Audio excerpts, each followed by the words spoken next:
हुन्छ नि त नि हुँदैन पत्रकारले नहेरिकन गर्छ चाचा भयो के त्यहाँ चाचा भएर मिस्टेक भयो अब प्रोड्युसरले माउन्टेन ड्यू खाएर चाहिँ यो फिल्म यो सिरियल चाहिँ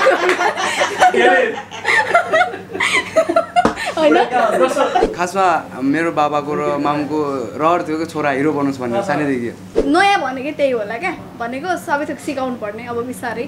अनेस्ट चाहिँ फेरि अनेस्ट है हरेक कुरा अब जिन्दगीमा पहिलेदेखि हुन्न नयाँ कुरा हुन्छ सबै कुरा अब सुरुमा त हल्का अप्ठ्यारो जसलाई नै हुन्छ अब आफू कसरी त्यसमा कम्फर्टेबली गर्न सकिन्छ त्यो आफूमा भर पर्ने कुरा हो ओके बादशाह बन्धन अब अहिले तेस्रो भाग हो दोस्रो भाग आइसक्यो हजुर अडियन्सले मन पराइदिनु भएको छ अब बधाई पनि शुभकामना होइन अर्को कुरो हाम्रो सरिताको चाहिँ एउटा जुनकिरीको क्यारेक्टरमा देखिरहेको अडियन्सले यो एकदमै झन् मनै रुवाउने क्या तपाईँको त्यो जुन तपाईँहरू दुईजनाको केमिस्ट्री एकदम जमेको छ त्यो सिन क्रिएट हुने बित्तिकै त्यो ठ्याक्कै यहाँ छुन्छ कि कस्तो नरमाइलो फिल त्यो चाहिँ त्यही नै हो त कथावस्तु भएको होइन कतिको गाह्रो भयो त्योबाट ठ्याक्क जुनकिरीबाट यता चमेली है चाँदनी काटम त किन काट्ने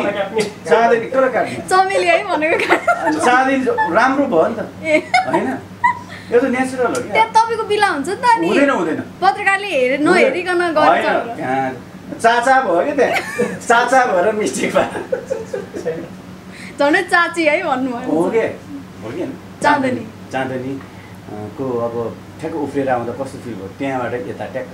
या त अलरेडी हुनुहुन्छ त क्यारेक्टरको नामबाट भनेको क्यारेक्टर कस्तो भयो भने अब एक्टिङ त हामीलाई अब जति आउँछ त्यति गर्ने नै हो होइन त्यसमा गाह्रो भन्ने चिज त्यस्तो हुँदैन तर अब जस्तै एक्सेन्टमा चाहिँ जस्तै अब म जन्मेर अहिलेसम्म त पूर्वेली एक्सेन्ट हो नि त मेरो त पश्चिमेली सुनेको छु तर कति बुझिन्छ पनि होइन रिप्लाई गर्न त त्यो परेको कुरा हो आउँदैन केही पनि कति त बुझिँदैन पनि अनि पश्चिम भाषा बोल्नुपर्छ भन्दाखेरि अलिकति ला कस्तो पो हुने हो भनेर थोरै च्यालेन्जिङ हुन्छ कि जस्तो चाहिँ फिल भएको थियो मलाई तर अब लक्कीली अब दाईहरू नै जस्तै हाम्रो डिरेक्टर दाई आयुष दाई नै पश्चिमेली भाषा बोल्ने भएको भएर उहाँ त पश्चिमबाटै हुन्छ होइन जस्तै उहाँले चाहिँ आयुष दाई र हेमराजी को एक्टर उहाँहरूले चाहिँ कस्तो सजिलो बनाइदिनु भयो क्या जस्तै अब एउटा कुनै डायलग छ अब हुन त एक्टरले त्यो चाहिँ गर्नु नहुने होला सायद अब धेरै स्टडी गर्नुपर्छ होला तर अब त्यति बेला टाइम पनि छोटो थियो अनि गरिहाल्नु पर्ने भएको भएर चाहिँ उहाँहरूले चाहिँ डायलग दिनुहुन्थ्यो उहाँहरूको एक्सेन्टमा अनि म चाहिँ त्यही कपी गर्थेँ क्या जस्तै अब हुन त यसमा खासै फरक छैन अलिकति कलाकारमा चाहिँ अलिकति होला ढिला जस्तो पुरा नयाँ जस्तो भयो नि त कति गाह्रो भएको छ जोडीमै ट्याक्क देखिनु भएको छ सजिलो सिकाउनु पर्ने अथवा हुन्छ नि एक टेकमै ओके अथवा त्यो सिन गर्दा 3 टेकसँग खानु हो भन्ने टाइपको कुनै छ त्यस्तो गाह्रो भन्दा नि अब यस्तो हुन्छ अब एक्टरको आफ्नो आफ्नो एक्सपिरियन्स हुन्छ अब कोही पनि हुन त पेटबाटै सिकेर आएको त हुँदैन सबैले बिस्तारै सिक्दै जाने हो म पनि सुरुमा अब मलाई पनि सुरुमा गर्दाखेरिको सुरुको मेरो काम र पछिको काम हेर्छु अहिले कति धेरै डिफ्रेन्स रहेछ क्या अनि के अरे उसँग काम गर्न त्यस्तो गाह्रो भएन मलाई पनि जोस् अब जे भए पनि मभन्दा अगाडि नै आयो कला क्षेत्रमा मभन्दा अगाडि एजमा पनि मभन्दा ठुलो जोस् गर्दा चाहिँ सहजै भयो उहाँ चाहिँ 70 वर्ष ठुलो भन्न चाहिँ मभन्दा ठुलै भन्नुहुन्छ अब एक्चुअल त उहाँलाई नै थाहा होला तर आफूलाई के लाग्छ सहज कतिको भयो यस्तो होला अब ठ्याक्क मेरो प्रेमिका बन्ने टाइपको देखिनुहुन्छ होइन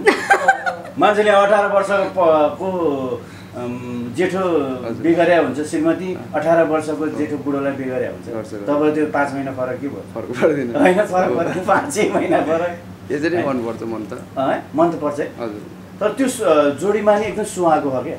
अब भोलि मलाई त्यो ठ्याक्कै हेर्दाखेरि सरिताजीले कहाँबाट यस्तो राम्रो केटा पाएछ फिल भयो क्या मैले पाएको होइन है क्यारेक्टर होइन त्यो क्यारेक्टर पाएको त पाएको नि त तर त्यो सिरियल हेरिरहँदाखेरि कहाँबाट यस्तो राम्रो केटा पायो भन्ने हुन्छ क्या जस्तै तपाईँको त्यो सिरियल हेरिरहँदा त्यो तपाईँको क्यारेक्टर आउँदा म बनेर हेर्ने हो नि त होइन म बनेर म चमेली है म चाँदनी हो तपाईँ जब आउनुहुन्छ नि म होस् केटा होस् केटी म चाँदनी हो भने तपाईँलाई हेर्ने हो नि त मैले त्यो पर्दाभित्र भन्दा कि हजुर, यस्तो राम्रो केटा चाहिँ कहाँबाट भेटियो केटीले भन्ने मैले त्यो सोचेँ कि मैले खोजे होइन नि त खोजेकोले डिरेक्टर हो र अनि मन पर्यो देखाउनु त भयो को एक्टर मै खोज्छु त त्यो त कास्टिङ डिरेक्टरले त के ए मन कस्तो बेसी फेरि चन्द्र ए चन्द्र नाम कसले नरन गरेछ त डाइरेक्टर खुङ्गार रहेछ क्या चन्द्र र चाँदनी डाइरेक्टर अघि भेटिहाल्नु भयो त इन्टरभ्यू लिइहाल्नु भयो डाइरेक्टर तर हेर्दा नपत्याउँदैछ है त्यस्तो लाग्दैन म त डोन्ट जज a book by its cover होइन म त गर्ने हो भनेर भन्नुभयो नि जेन काम एकदम राम्रो छ बाहिरबाट हेर्दा तपाईँको भने सो एकदमै राम्रो सिरियल बाचा बनाउनु टाइटल पनि राम्रो उहाँ त फिल्म सुट गरिसकेको मान्छे हो नि होइन उहाँले फिल्म डिरेक्सन गरिसक्नु भएको हो अनि यो तपाईँको जस्तै अब जुटिएपछि यो सिरियल तपाईँको एकदमै आशा लाग्दो आशावादी सिरियल हो त परिवारमा साथीभाइले के भन्नुभयो जब टिजर रिलिज भयो जब एपिसोड जस्तै अघि पनि मैले भन्नुको कारण चाहिँ जस्तै अब मान्छेको नजरमा पर्यो जस्तै एक एपिसोड हेर्नुभयो भने चाहिँ अभियसली अरू पनि हेर्नुहुन्छ भन्नुको रिजन त्यही हो क्या जस्तै अब मेरो बहिनीहरू एक दुईजना छ होइन उनीहरू सिरियल हेर्दैन त्यो कोरियनहरू के हुन्छ नि त त्यो हेर्छ नेपाली हेर्दैन नि त अनि अस्ति खाना खाँदै हेर्दै थियो मेरो सिरियल अनि फर्स्ट एपिसोड हेऱ्यो सेकेन्ड पनि हेऱ्यो कस्तो राम्रो लाग्यो अरे क्या भनेको मतलब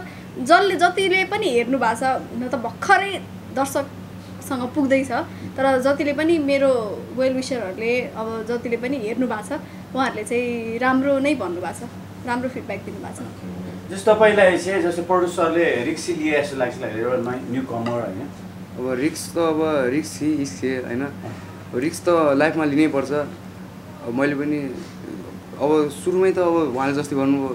जन्मैदेखि कहाँ को नै एक्टर बनेर आउँछ को नै त्यो पाइलट बनेर आउँछ को नै पुलिस अफिसर त्यो बनेर आउँछ त्यो आफूले चाहिँ त्यो क्यारेक्टर डेभलपमेन्ट गर्ने हो आफूलाई अरूको हेरेर आफूभन्दा सिनियर एक्टरहरू हेरेर सिनियर डाइरेक्टरहरू सबैलाई हेरेर सबैको कुराहरू यताउता बुझेर आफूले मिलाएर आफूलाई डेभलप गर्ने हो आफूलाई अगाडि बढाउने हो त्यही नै लाग्छ मलाई राम्रो रिक्स त हरेक कुरामा रिक्स हुन्छ अब प्रोड्युसरले माउन्टेन ड्यू खाएर चाहिँ यो फिल्म यो सिरियल चाहिँ जस्तो हाम्रो चन्द्र है तपाईँको नाम चाहिँ चन्द्र जस्तो चन्द्रै भनौँ न होइन क्यारेक्टर बाइकमा जाउँ हाम्रो बाजा बङ्गलको माथि तपाईँ आज जोस् आफैले गर्छु आफै यसमा लागि पर्छु भन्दा आउनुभयो तपाईँ कसैको फोर्सले आज ब्याकअपमा हुन्छ नि त कोही चाहिँ रहरले आउँछन् कोही चाहिँ करले आउँछन् कोही चाहिँ ल नि त मेरो छोराछोरीले गर्दैछ भन्न आउँछन् तपाईँ चाहिँ आफ्नै रहरले म चाहिँ यसमा इन्ट्रेस्ट छु भन्न आउनुभयो थिएन उसको रहर थिएन कसरी आउनु भन्ने त ल खासमा मेरो बाबाको र मामुको रहर थियो कि छोरा हिरो बनोस् भन्ने सानैदेखि हेर्दाखेरि पनि सब छिमेकहरूले पनि यताउता आन्टीहरूले जसले पनि हेर्दाखेरि हिरो छ छोरो हेर्दाखेरि पनि गोलुमोलु सानोमा राम्रो थियो नि त त्यही भएर सुरुमा को एक्टरको अघि भन्न मैले होइन सुरुमा त मलाई कस्तो रिस टाइममा आउँदैन थियो मान्छे कहिले होइन अब म टाइममै हुन्छु जेमा पनि होइन जहिले मेरो टाइममै हुन्छ किनभने अब त्यही हिसाबले सिक्दै आयो नि त अनि फेरि झन् थिएटरमा त एकदम धेरै डिसिप्लिनहरू सिकाउनु भयो नि त टाइममा आउँदैन थियो एकदम रिस उठ्थ्यो सुरुमा है त्यो चाहिँ पछि अब ठिकै छ फर्स्ट हो उसको होइन अब अलिअलि पुलपुलेको मान्छे होइन पछि रुकुममा मैले उठाउनु पर्दै है जबरजस्ती उठ्दैन थियो जबरजस्ती उठाउनु पर्ने उसलाई होइन तर मैले उठाउनु चाहिँ यसरी बुझ्नु चाँदनीले गर्दा चन्द्रे भएको रहेछ होइन उसलाई होइन ऊ फेरि अनेस्ट मान्छे हो होइन अनेस्ट चाहिँ एकदम अनेस्ट तर उसलाई मतलब टाइममा चाहिँ नउठ्ने क्या भनेको उसलाई चाहिँ ऊ भर्खर त्यो नयाँ भनेकै त्यही होला क्या भनेको सबै थोक सिकाउनु पर्ने अब बिस्तारै अनेस्ट चाहिँ फेरि अनेस्ट छ है बाबा आमाले चाहिँ छोरालाई चाहिँ हिरो बनाउनु पर्छ भनेर तपाईँको चाहिँ सोख के थियो सोख चाहिँ म भन्छु ऊ आर्टिस्ट नयाँ होला आई मिन आर्टिस्ट त सबै ऊ एक्टर नयाँ होला तर ऊ ऱ्यापर हो फेरि दामी उसको एम चाहिँ एकदम ठुलो हो कि भनौँ न एकदम राम्रो ऱ्याप गर्छ उसले ल आज चाहिँ होइन बाजा बन्दनको उपलक्ष्यमा अहिले एउटा सुटको हामीलाई बिचमा क्या अब रुकुममा त कस्तो जाडो हुन्थ्यो नि त कस्तो हुन्थ्यो अनि कस्तो गाह्रो हुन्थ्यो क्या अनि उसले बिचमा चाहिँ टक्कर ऱ्याप गरेर हामी चाहिँ एकछिन डान्स गर्थ्यौँ आफ्नै एउटा अनरिलिज सुनाइदिनु आफ्नै ल क्ल्याप क्ल्याप या म जित्दिउ वाइल्ड मेरो भाग्य यति स्ट्रङ जस्तै एकका ट्रायल म बिजनेसम्यान म वान म्यान आर्मी चाहिँदैन ग्याङ मेरो सोच यति अकादमी फ्युचर प्लान त भाग्य कुरी बस्छस् म गर्छु ग्राइन्ड मेरो सोच बबाल डेन्जर म खेल्छु ब्लाइन्ड त भाग्यसँग झुक्छस् म भाग्यसँग जुत्छु त कुकुर जस्तै भुक्छस् म हसल गर्दै बस्छु म्यान नाइस नाइस यार ऱ्यापर भनेपछि फेरि मलाई चाहिँ झ्याझ्यारै लाग्छ क्या किनकि ऱ्यापरसँगै बढी इन्टरभ्यू गरेर भिडियोदेखि मिस्टरदेखि लिएर जस्ट ठिक छ ल ऱ्यापको लागि चाहिँ कडा आयो ल ओके जस्तै अब तपाईँले हुन्छ नि त्यो फर्स्टमा क्यामेरा अन हुने बित्तिकै कतिको डाइलग डेलिभरीहरू मतलब त्यो हुन्छ नि कति गाह्रो भयो गाह्रो त अब हरेक कुरा अब जिन्दगीमा पहिलेदेखि हुन्न नयाँ कुरा हुन्छ सबै कुरा अब सुरुमा त हल्का अप्ठ्यारो जसलाई नै हुन्छ अब आफू कसरी त्यसमा कम्फर्टेबली गर्न सकिन्छ त्यो आफूमा भर पर्ने कुरा हो अब आफूले जति राम्रो इन्ट्रेस्ट दियो जति त्यसमा ध्यान दियो जति त्यसमा त्यो इन्ट्रेस्ट जगायो त्यति नै आफू त्यसमा अगाडि बढ्ने हो अब इन्ट्रेस्ट नै छैन भने त त्यो जति प्रयास गरे पनि हुँदैन आफूलाई चाहिँ इन्ट्रेस्ट हुनु पऱ्यो अनि त्यो इन्ट्रेस्ट भएपछि चाहिँ आफूले मेहनत गरिसकेपछि अलिअलि डेभलपमेन्ट भइहाल्छ अलिअलि इम्प्रुभ अलिअलि हल्का हल्का गर्दै त इम्प्रुभ हुने हो त्यसै गरी हुन्छ सरदारजी जस्तै तपाईँको अब म्युजिक भिडियो यात्रा पनि निरन्तर छ होइन भोलि मुभीमा पनि होला त्यो डेफिनेटली हुन्छ तर यो सिरियलहरूमा यति धेरै महँगाई यति धेरै ठुलो लगानी गर्दा आर्टिस्टलाई डेफिनेटली राम्रो त हुन्छ नि तर प्रड्युसर पनि बच्न पऱ्यो होइन कतिको आशा लाग्छ बाँचिएला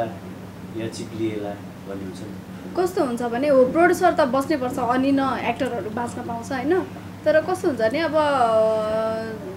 एभ्री टाइम अब जस्तै उसले भने जस्तै क्या रिस्क पनि लिनुपर्छ जस्तै उहाँलाई यही टाइपको काम निकाल्न मन थियो होला नि त होइन जसले प्रड्युस गर्नुभएको थियो यही यस्तै गर्न मन थियो होला अनि फेरि झन्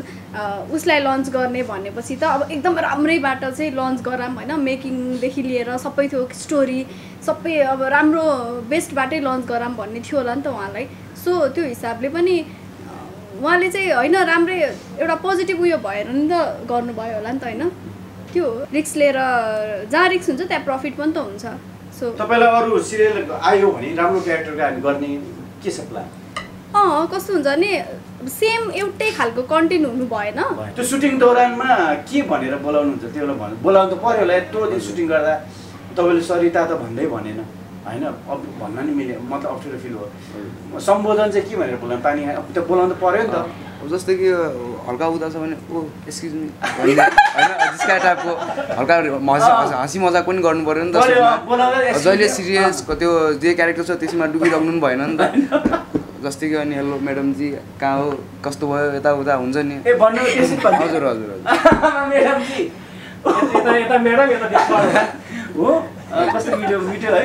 होइन उसको बोलीहरू चाहिँ डिसेन्ट छ क्या मतलब धेरै नै बोल्दैन ठिक्क बोल्छ डिसेन्ट टाइपको छ म त करण कि त भाइ ओ भाइ तर यो जोडीलाई भोलि म्युजिक भिडियो अफर नआउला भन्न सकिँदैन कि सुट गरेको छ यो जोडीले म्युजिक भिडियो गर्छ गर्दैन तपाईँलाई आयो होइन आयो भने के गर्नु मेरो सँगै सबैजना ऊ राजी छ भने वाइ नट अनि यता राजी छैन तपाईँ होइन होइन किन राम्रो कुरा हो त त्यो जोडी पनि सुहाउँछु मम्मीले होइन बाबु